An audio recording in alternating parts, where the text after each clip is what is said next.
అయితే జనగామ డీసీపీ రాజేంద్ర మహేంద్ర నాయక్ మనతో ఉన్నారు. సార్ ఇప్పటివరకు మొదటి రెండు విడత సజావుగానే సాగినట్టుగా అంటే మరీ ఎక్కువగా ఇబ్బందికర వాతావరణం కాకుండా సజావుగా సాగాయి. మరి మూడో విడతలో ఎట్లాంటి ప్లాన్స్ ఇంప్లిమెంట్ చేస్తున్నారు సార్ మీరు? మనకు సెకండ్ ఆర్డినరీ గ్రామ పంచాయతీలో భాగంగా ఫస్ట్ ఫేజ్ సెకండ్ ఫేజ్ చాలా పీస్ఫుల్గా జరిగింది. అదేవిధంగా థర్డ్ ఫేజ్ కూడా పీస్ఫుల్ జరగడానికి సిపి గారి ఆదేశాల మేరకు ప్రతి ఒక్క పోలింగ్ స్టేషన్లో ప్రాపర్గా రిక్వైర్డ్ బందోబస్తు కూడా ఏర్పాటు జరిగింది. ముఖ్యంగా క్రిటికల్ పోలింగ్ స్టేషన్ ఏరియాలో ఎస్ఐ ర్యాంక్ ఆఫీసర్ని బందోబస్తు చేయడం జరిగింది.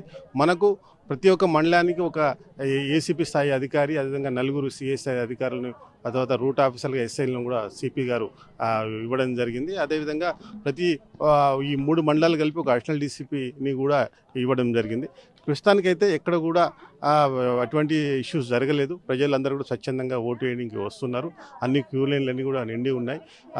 ఇది మధ్యాహ్నం ప్రజలకు విన్నపం, మధ్యాహ్నం 1 గంట లోపే ఎలక్షన్ కంప్లీట్ కాబట్టి తొందరగా వచ్చి వాళ్ళ ఒక ఓటు హక్కును వినియోగించుకోవాలని చెప్పేసి రిక్వెస్ట్ చేయడం అవుతుంది.